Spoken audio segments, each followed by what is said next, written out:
Hello everyone, आपका स्वागत है एकलव्य स्नातक पर और मेरा नाम है सचिन। आज की इस वीडियो में आपको बीए प्रोग्राम सेमेस्टर 3 से जो आपका हिस्ट्री मेजर सब्जेक्ट है cultural transformation in early modern Europe Hindi medium में इसके इंपॉर्टेंट क्वेश्चन आंसर्स करवाने वाला हूं। फ्री पीडीएफ भी आपको प्रोवाइड करवा दी जाएगी क्वेश्चन आंसर्स की और मोस्टली क्वेश्चन आपके यहीं से आ सकते हैं। डीयू रेगुलर, एसओएल और एनसी वेब सभी के लिए वीडियो हेल्पफुल है और आपसे रिक्वेस्ट है आप मुझे इंस्टाग्राम पे फॉलो कर ले। मेरा यूजर नेम आप सभी के स्क्रीन के सामने लिखा ही हुआ है। और अगर आपको पीडीएफ नोट्स डाउनलोड करने हैं तो आप एकलव्य स्नातक 1 सर्च कर सकते हैं टेलीग्राम पे, वहां पे आपको पीडीएफ नोट्स प्रोवाइड करवा दिए जाते हैं। तो अब सबसे पहला प्रश्न जो हमारे सामने है वो है प्रारंभिक आधुनिक यूरोप में प्रमुख सांस्कृतिक परिवर्तन क्या थे। यानी कि जो मतलब स्टार्टिंग में जब आधुनिक यूरोप एकदम बन रहा था तो उस टाइम पे क्या क्या सांस्कृतिक परिवर्तन आ रहे थे। तो सबसे पहला आता है यहाँ पे पुनर्जागरण। देखो 14वीं शताब्दी में पुनर्जागरण की शुरुआत हुई थी जिसमें शास्त्रीय कला साहित्य सीखने में लोगों का इंटरेस्ट बढ़ने लगा था और ज्ञान ज्यादा से ज्यादा लोगों को मिल रहा था। और इसके अलावा मानवतावादी विषयों को ज्यादा पढ़ाया जाने लगा था और इसके अलावा सुधार हो रहे थे यूरोप के अंदर बहुत सारे। मार्टिन लूथर, जॉन कैल्विन कुछ ऐसे लोग हैं जिन्होंने जो ईसाई धर्म के अंदर कुछ कमियां आ गई थी उसको सुधारने के लिए धर्म सुधार आंदोलन चलाए थे, जिसको प्रोटेस्टेंटवाद भी कहा जाता है, वो भी हो रहा था। वैज्ञानिक क्रांतियां हो रही थी बहुत सारी। तो 17वीं शताब्दी के अंदर बहुत सारी वैज्ञानिक जांच नई नई हो रही थी, नई नई क्रांतियां हो रही थी, बदलाव आ रहे थे। कॉपरनिकस, गैलीलियो और न्यूटन जैसे बड़े बड़े विद्वान इस टाइम पर हुए जिन्होंने खगोल विज्ञान और भौतिकी और वैज्ञानिक पद्धति के अंदर बहुत ज्यादा अपना योगदान दिया।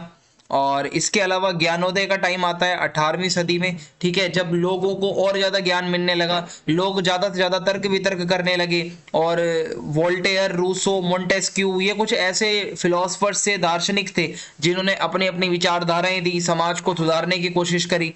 और प्रिंटिंग प्रेस 15वीं शताब्दी में जोहानिस गुटेनबर्ग ने प्रिंटिंग प्रेस का आविष्कार करा जिससे सूचना और ज्यादा तेजी से लोगों तक पहुंचने लगी। क्योंकि भाई प्रिंटिंग प्रेस से क्या होगा, आप ज्यादा से ज्यादा उस चीज को प्रिंट करोगे, ज्यादा से ज्यादा लोगों तक पहुंचा पाओगे, ज्यादा से ज्यादा लोगों तक किताबें पहुंचने लगी।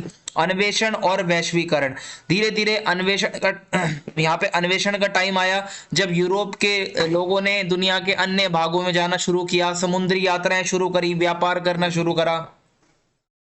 और अगला प्रश्न है प्रारंभिक आधुनिक यूरोप में प्राचीन और मध्यकालीन काल की विरासत पर चर्चा करो।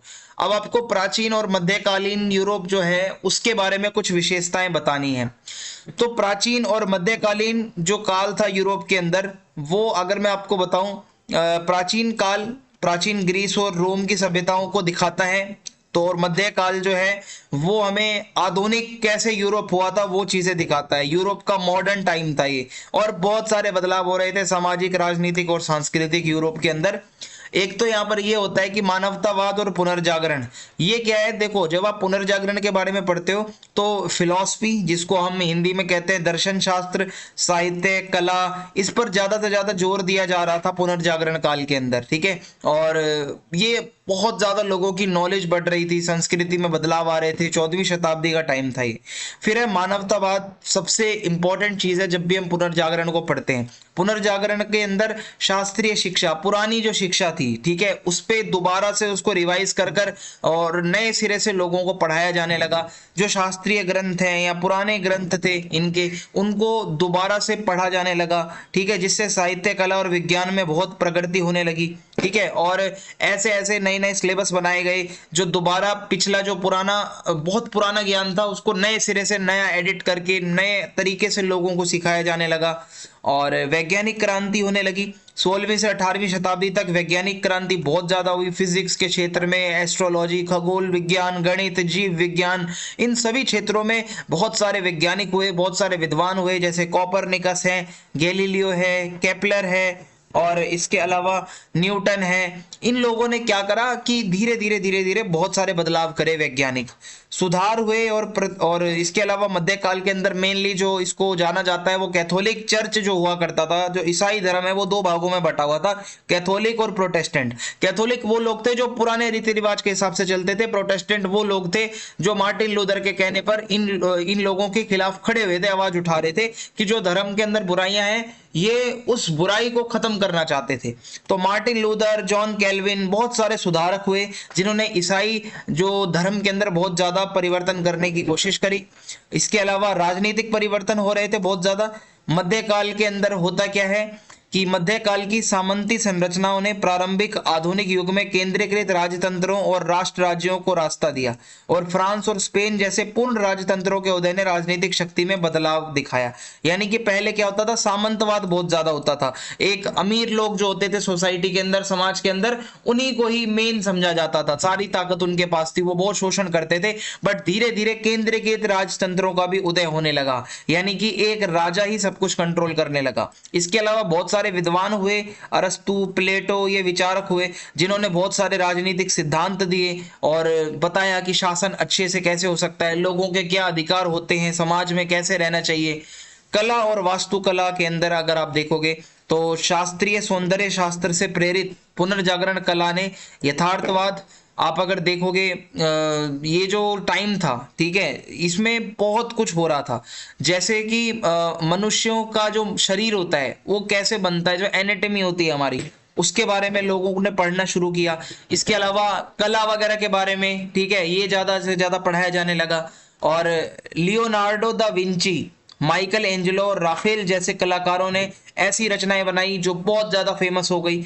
और उस समय वास्तुकला के अंदर जो है ना, वो थोड़ा क्लासिकल, यानी कि जो आर्किटेक्चर होता था, इमारत बनाने का जो स्टाइल था, वो थोड़ा पुराना ही होता था, और ये हमें यही देखने को मिलता है। लेकिन धीरे धीरे बारोक और रोकोको, ये कुछ नई तरीके की आर्किटेक्चर स्टाइल्स थी जो विकास हो रही थी इस टाइम पे, जिनका विकास हो रहा था। पुनर्जागरण के दौरान विज्ञान में प्राप्त महत्वपूर्ण उपलब्धियों पर चर्चा करो, यानी कि पुनर्जागरण के दौरान वैज्ञानिक क्या क्या उपलब्धियां हुई, ठीक है, ये आपसे पूछा जा रहा है। तो पुनर्जागरण की अगर हम बात करें तो कोपरनिकस क्रांति यहां पर देखी जाती है। निकोलस कोपरनिकस जो बहुत ज्यादा फेमस थे, जिन्होंने किया क्या था, सौर मंडल को ये बताया था कि मतलब बहुत पुराना एक दृष्टिकोण चल रहा था, भू केंद्रित दृष्टिकोण को चुनौती दी इन्होंने, और सौर मंडल के सूर्य केंद्रित मॉडल का प्रस्ताव रखा। यानी कि इन्होंने कहा कि सूर्य के केंद्र में हमारा सौर मंडल घूमता है, यानी कि केंद्र में सूर्य होता है और बाकी हमारा सौर मंडल होता है। तो इससे जो हमारी आधुनिक एस्ट्रोलॉजी है उसकी नींव रखी कोपरनिकस ने। फिर गैलीलियो गैली आते हैं, ये दूरबीन का उपयोग करके, टेलीस्कोप का उपयोग करके इन्होंने बहुत सारी नई नई खोज करी। इन्होंने बृहस्पति के चंद्रमाओं को ढूंढा और शुक्र ग्रह के बारे में इन्होंने बहुत कुछ बताया, और इन्होंने जो भी काम किया, ठीक है, और इन्होंने जो कोपरनिकस ने जो बताया था ना, वो केंद्रीकृत वाला जो था कि मतलब सूर्य केंद्रित मॉडल, उसको इन्होंने सपोर्ट किया। तो इससे धीरे धीरे बहुत सारे विकास के काम हुए विज्ञान में। ग्रहों की गति के केपलर के नियम, जोहानिस केपलर जो बहुत बड़े वैज्ञानिक थे, उन्होंने सूर्य के चारों ओर ग्रहों की गति का वर्णन किया कि कैसे ये ग्रह घूमते हैं। इनके पीछे इन्होंने अच्छे से पढ़ा कि जो ग्रह हैं वो अपने कक्ष में कैसे घूमते हैं और आकाश के अंदर कैसे कैसे क्या होती है गति वगैरह। सो ये सारी चीजें इन्होंने बताई, ये पहले नहीं पता था हमें। हार्वे का रक्त संचार, एक अंग्रेजी डॉक्टर थे विलियम हार्वे, उन्होंने मानव शरीर के अंदर ब्लड सर्कुलेशन को बताया कैसे होता है। उन्होंने आधुनिक शरीर विज्ञान में बहुत बड़ा योगदान दिया ये सब बताकर। और वेसालियस और मानव शरीर रचना विज्ञान, ये क्या है, एंड्रियास वेसालियस नाम से एक इंसान है जिन्होंने ड्यू ह्यूमिनी कॉपरिकस फैब्रिका में अपनी बहुत ही अच्छे से विस्तृत अपनी नॉलेज को लिखा, चित्र सहित मानव शरीर एनाटॉमी को बताया इन्होंने कि कैसे हम मनुष्य के शरीर को पढ़ते हैं, और बहुत सी गलतफहमियों को इन्होंने दूर करा। वैज्ञानिक पद्धति, और इसके अंदर अगर मैं आपको बताऊं, हालांकि इसका श्रेय किसी एक व्यक्ति को नहीं दिया गया, कई वैज्ञानिक हुए। पुनर्जागरण के अंदर वैज्ञानिक पद्धतियों का बहुत ज्यादा विकास हुआ, और ये मैंने आपको बता ही दिया है कि आज की डेट में, और जब ये वैज्ञानिक विकास हो रहा था तो तर्क वितर्क की बातें ज्यादा हो रही थी, जो अंधविश्वास होता था वो धीरे धीरे खत्म होता जा रहा था। गणित के अंदर, मैथ के अंदर भी बहुत ज्यादा बदलाव हुए, जैसे लियोनार्डो दा विंची, लूका पैसिओली, ये कुछ ऐसे गणितज्ञ थे जिन्होंने बहुत योगदान दिया मैथमेटिक्स के अंदर। डबल एंट्री बही खाता का विकास हुआ, और मतलब गणित के बहुत सारे, जियोमेट्री और इंजीनियरिंग वगैरह, इससे रिलेटेड भी बहुत सारे विकास के काम हुए गणित के अंदर। वनस्पति अध्ययन जिसको बोटनी कहा जाता है, पुनर्जागरण काल के अंदर वनस्पति पेड़ पौधों की स्टडी ज्यादा से ज्यादा होने लगी। लियोनहार्ड फुचस और हीरोनिमस बॉक्स, ठीक है, बॉक, इन्होंने ये पौधों को समझते थे, पौधों को पढ़ते थे, उनका वर्गीकरण करा, इन्होंने पौधों को बताया कि कैसे उनका अध्ययन करना है, कैसे पौधों के बारे में समझना है। अगला प्रश्न है, पुनर्जागरण के समय उभरे विभिन्न दार्शनिक विचारों का विवरण दीजिए। पुनर्जागरण के समय कौन कौन से दार्शनिक विचार उभरे, वो आपसे पूछा जा रहा है। एक तो था इसमें मानवतावाद। मानवतावाद क्या है? पुनर्जागरण के केंद्र में मानवतावाद था, यानी कि मेनली मानवतावाद बहुत इंपॉर्टेंट था।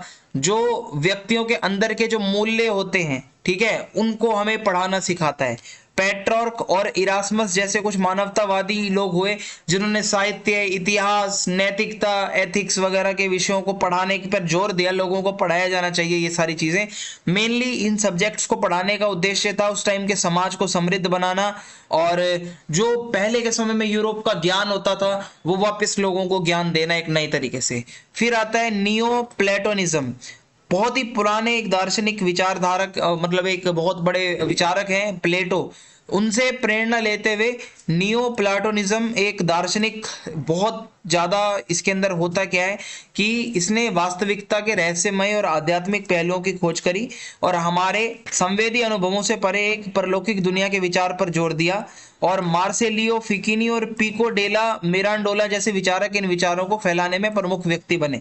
यानी कि इन लोगों ने कुछ ऐसी ऐसी चीजें बताई कि जो मतलब हमारे रहस्यमय और आध्यात्मिकता के पहलुओं की इन्होंने खोज करी और बताया कि मतलब हमारे अनुभवों से परे भी एक दुनिया होती है, और वो सारी चीजें ही हमें बताते हैं। फिर आता है मैकियावेलियनवाद, ठीक है। निकोलो मैकियावेली एक बहुत बड़े विद्वान थे और इन्होंने द प्रिंस के अंदर लिखा है कि सत्ता जो होती है, जो राजा होता है, उसको कैसे काम करना चाहिए। तो राजा को जो है उसका व्यवहार अच्छा होना चाहिए, लचीला व्यवहार उसका होना चाहिए, राजनीतिक स्थिरता होनी चाहिए जगहों के अंदर, कोई भी जगह है वहां पे राजनीतिक स्थिरता रहनी चाहिए। राजा महाराजा जो होते हैं वो कभी भी गलत काम ना करें। अनुभववाद और वैज्ञानिक क्रांति। पुनर्जागरण के अंदर हमें वैज्ञानिक क्रांति बहुत ज्यादा देखने को मिली। हमने कोपरनिकस, गैलीलियो और केपलर जैसे विचारकों के बारे में पीछे पढ़ा भी, उन्होंने बहुत कुछ बताया। ब्रह्मांड के बारे में इन्होंने बहुत ज्यादा अध्ययन किया। संशयवाद, मिशेल डी मोंटेन, ये पुनर्जागरण के अंदर ही एक विद्वान थे।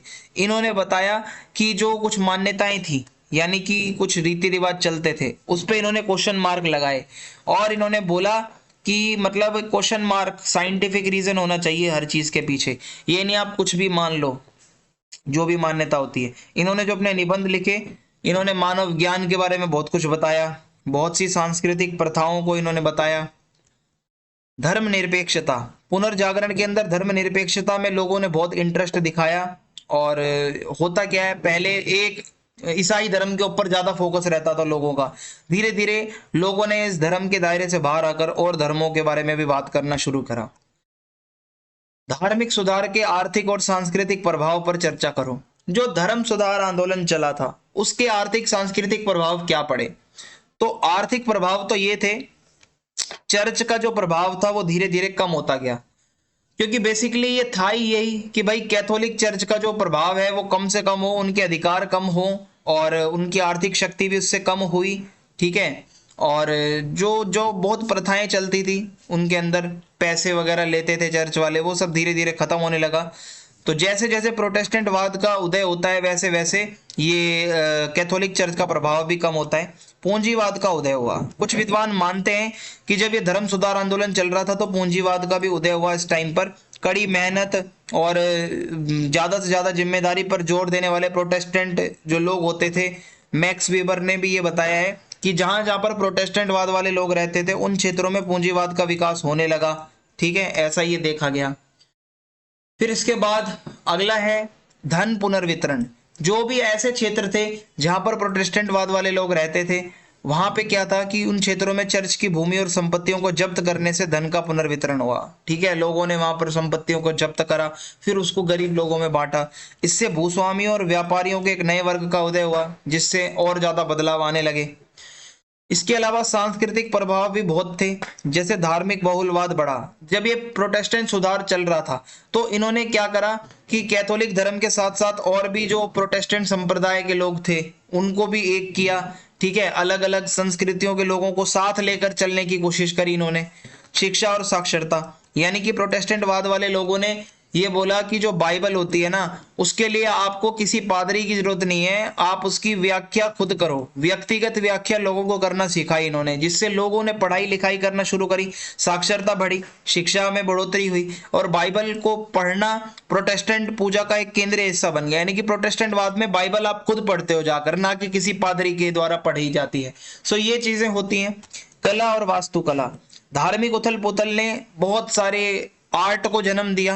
प्रोटेस्टेंट वाद वाले लोग जहां रहते थे वहां पर उन्होंने देखा कि प्रोटेस्टेंट वाद वालों ने अपनी एक कला विकसित करी, अपनी वो एक तरीके से जो भी कलाकारी वो करते थे, जो भी वो सजाते थे, जो भी चीजें वो करते थे, वो पहले वाले जो कला होती थी कैथोलिक वालों की उसमें कमी आई और प्रोटेस्टेंट वाद वाले लोगों की कला और संस्कृति फैलने लगी। संगीत की बात करें तो प्रोटेस्टेंट भजनों का उदय होने लगा। प्रोटेस्टेंट वाद वालों ने अपने गाने बनाए, अपने भजन बनाए, वो लोगों ने गाना शुरू किया। जैसे एक बहुत बड़े संगीतकार हैं जोहान सेबेस्टियन बाख, इन्होंने बहुत ज्यादा उस टाइम पे गाने कंपोज करे और मूल्यों में बदलाव आया। प्रोटेस्टेंट सुधार ने क्या करा, सांस्कृतिक मूल्यों में बहुत बड़ा बदलाव लाया। व्यक्तिवाद और व्यक्तिगत जिम्मेदारी और ईश्वर के साथ सीधा संबंध, ये मेन बात थी इनकी कि आप व्यक्तिवाद करो, आप खुद ईश्वर से डायरेक्ट कांटेक्ट बनाओ, बीच में पादरी का रोल खत्म करो। ये जो कैथोलिक वाले लोग होते हैं इसमें पोप की ज्यादा चलती है, पादरी जो होता है मेन, सो उसका रोल खत्म करो, मेन जो है ना आप खुद करो, आपको जो करना है। पोप तंत्र और उसके आलोचकों के संदर्भ में धर्म में परिवर्तन और उथल पुथल पर चर्चा करो। अब आपको बताना है जो पोप होता है, जो चर्च का मेन मुखिया होता था, पादरी होता था, उसके आलोचक क्या कहते हैं और क्या क्या होता है वो आपको बताना है। सो सबसे पहले यहाँ पे आता है द ग्रेट स्कीजम। ये क्या है ग्रेट स्कीजम? कैथोलिक चर्च के भीतर विभाजन का टाइम था जब पोप पद के प्रतिद्वंदी दावेदार थे। यानी कि इसमें एक समय तो एक साथ 3 पोप भी हुआ करते थे चर्च के अंदर, 3-3 पोपों के पास ताकत होती थी। सो इस विवाद को अंततः कॉन्स्टेंस काउंसिल के माध्यम से हल किया गया और जिसके परिणाम स्वरूप पोप मार्टिन वी का चुनाव हुआ और चर्च का पुनर्मिलन हुआ, एक ही पोप फिर बनाया गया। फिर आता है प्रोटेस्टेंट सुधारवाद, जो मैंने आपको पीछे पढ़ाया है कि किस तरीके से बहुत सारे लोग थे, मार्टिन लूथर और कई इन लोगों ने क्या करा, पोप तंत्र के खिलाफ आवाज उठाई, पोप के अधिकारों को चुनौती दी और प्रोटेस्टेंट संप्रदायों का गठन किया। ठीक है, और ये ईसाई धर्म ही 2 भागों में बट गया, प्रोटेस्टेंट वाद वाला और कैथोलिक वाला। और इन्होंने कि बताया किस तरीके से ईसाई धर्म में इस टाइम पे विभाजन होता है। काउंटर रिफॉर्मेशन, या बहुत सारे बदलाव हुए। प्रोटेस्टेंट रिफॉर्मेशन या प्रोटेस्टेंट सुधारवाद के जवाब में कैथोलिक चर्च ने क्या करा, काउंटर रिफॉर्मेशन शुरू किया। कैसे? यानी कि इन्होंने चर्च को दोबारा से मजबूत करने के उद्देश्य से सुधार करे, ये मतलब कैथोलिक वालों ने सोसाइटी ऑफ जीसस या जेसुइट्स लोग इन्होंने भेजे अलग अलग दुनिया के कोनों में ईसाई धर्म की शिक्षा फैलाने के लिए, मिशनरी लोगों को भेजा, ये इसमें आता है। फिर आता है प्रथम वेटिकन संगति, ये पहली इनकी मीटिंग हुई थी। इस संगति ने पोप को बताया कि मतलब बहुत बारी क्या होता है कि पोप को ना बहुत ज्यादा बचाया जाता है, चर्च उसको मतलब डिफेंड करता है, और इस घोषणा ने पोप के अधिकारों के सुदृढ़ीकरण को चिन्हित किया। लेकिन कुछ कैथोलिकों के बीच वाद विवाद भी हो गया। इसमें होता क्या है कि कुछ लोगों ने बोला कि पोप जो होता है ना उसको उसको पावर थोड़ी ज्यादा होनी चाहिए, तो कुछ लोगों ने बोला कि नहीं, इतनी पावर उसको नहीं मिलनी चाहिए, तो ये बहुत वाद विवाद हुआ। फिर दूसरी वेटिकन संगति हुई, इसमें जो पोप जॉन था, ठीक है, उसने इसको बुलाया और पोप पोल द्वारा द्वितीय वेटिकन संगति ने कैथोलिक चर्च में कुछ और सुधार करे। इसने चर्च को थोड़ा आधुनिक बनाने की कोशिश करी गई, थोड़ा न्यू, थोड़ा मॉडर्न करने की कोशिश की गई, आधुनिक दुनिया के साथ चर्च को जोड़ने का प्रयास किया गया, पूजा पद्धति के अंदर जो बदलाव करने थे वो करने की कोशिश की गई। फिर आता है पोप फ्रांसिस और समकालीन सुधार। 2013 में जो पोप फ्रांसिस चुने गए थे उन्होंने चर्च के अंदर बहुत ज्यादा सुधार करने की कोशिश करी। उन्होंने सामाजिक न्याय के बारे में बात करी, उन्होंने दया और विनम्रता के ऊपर जोर दिया, और उन्होंने ये भी बताया कि किस तरीके से महिलाओं को भी इसमें जोड़ना चाहिए और भेदभाव नहीं होना चाहिए। कुछ आलोचक ये कहते हैं, पोप मतलब जो पोप वाले आलोचक हैं वो ये कहते हैं कि राजनीतिक प्रभाव, पूरे इतिहास में जो पोप तंत्र है वो एक शक्तिशाली राजनीतिक इकाई बनकर रहा है। पोप ने ना धार्मिक से ज्यादा राजनीतिक काम करे हैं। और यहाँ पे आलोचक यही कहते हैं कि भाई उदाहरण के लिए पुनर्जागरण काल में पोप को राजनीतिक साजिशों और सत्ता संघर्षों में शामिल देखा गया, यानी कि साजिश करते थे जो पोप होते थे, और इससे बहुत बारी चर्च की भी आलोचना हो जाती थी। फिर है वित्तीय घोटाले। यहाँ पे ये बताया गया है कि जो वेटियन काउंसिल हुई थी, पीछे मैंने आपको बताया जो वहां पे मीटिंग हुई थी, उसमें कई घोटाले बताए गए जिसमें पोप जो है वो गुनहगार था, जवाबदेही नहीं देता था। और यौन शोषण घोटाले, कई बारी पादरियों से जुड़े हुए यौन शोषण के मामले भी आते थे पोप के खिलाफ, कई बारी चर्च तो इनको बचाव भी करता था पोप वगैरह का। सार्वभौम संबंध, कैथोलिक चर्च के भीतर और बाहर कुछ आलोचकों का यह तर्क है कि जो पोप वाले लोग होते हैं ना, ये जो पोप होते हैं ये क्या करते हैं कि मतलब इन्होंने ये ईसाई धर्म में और भी संप्रदाय के लोग होते हैं, उनके साथ ये लोग बातचीत नहीं करते, यानी कि इन्होंने समावेशीकरण के लिए कुछ नहीं किया, एक साथ लेकर नहीं चलते ये लोगों को, एक ही जगह के लोग बस अपना दबदबा बनाए हुए हैं, पूरे यूरोप के पूरे दुनिया के ईसाइयों को ये एक नहीं कर रहे हैं। पोप फ्रांसिस और सुधार, पोप फ्रांसिस जो थे ये बहुत ही दयालु माने जाते हैं, सामाजिक न्याय की इन्होंने बात करी, कई लोगों के बीच ये बहुत फेमस भी हैं, और इन्होंने ये ही बोला कि महिलाओं की भूमिका जैसे मुद्दे इन्होंने उठाए। उत्तरी यूरोप में प्रोटेस्टेंट संप्रदायों ने कैसे नए सांस्कृतिक परिवर्तन लाए, ये अगला क्वेश्चन है। उत्तरी यूरोप के अंदर प्रोटेस्टेंट सुधारवाद एक बहुत बड़ा गेम चेंजर था, आप कह सकते हो, जब मार्टिन लूथर ने 1517 में विटनबर्ग में चर्च के दरवाजे पर अपनी लिखी हुई बहुत सारी बातें, जिसको 95 थीसिस कहा जाता है, वो ठोक दी।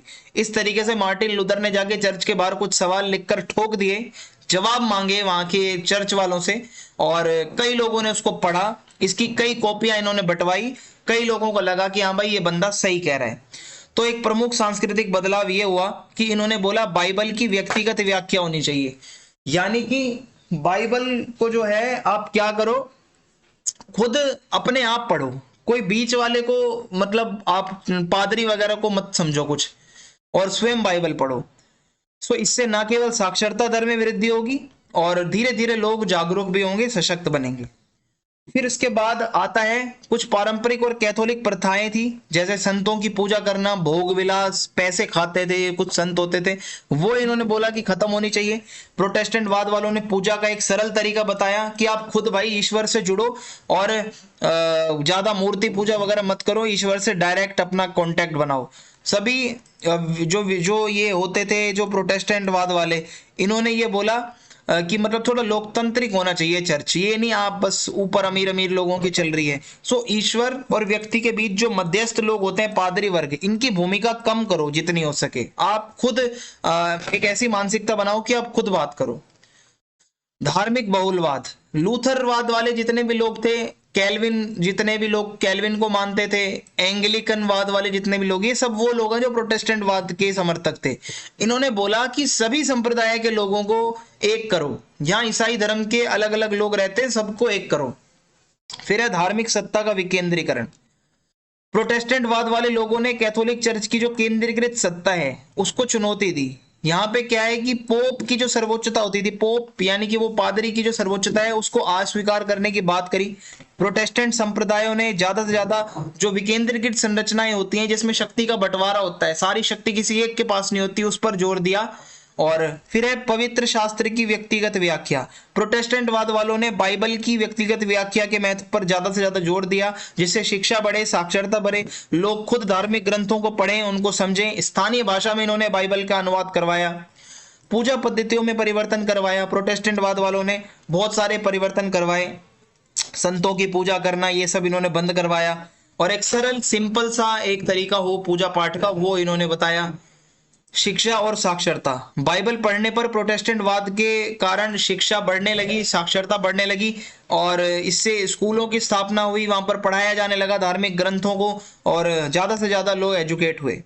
संक्षेप में बताऊं तो प्रोटेस्टेंट सुधार ने धर्म ग्रंथ की व्यक्तिगत व्याख्या को ही बढ़ावा देने का मेन काम किया। जो गलत धार्मिक प्रथाएं थी वो इन्होंने खत्म कराया, पोप की जो पावर थी वो इन्होंने कम करा, और एक नया इन्होंने एक बंटवारा ही कर दिया। प्रारंभिक आधुनिक यूरोप के सामाजिक, सांस्कृतिक और बौद्धिक जीवन पर समुद्री यात्राओं का क्या प्रभाव होता था, यह बताना है।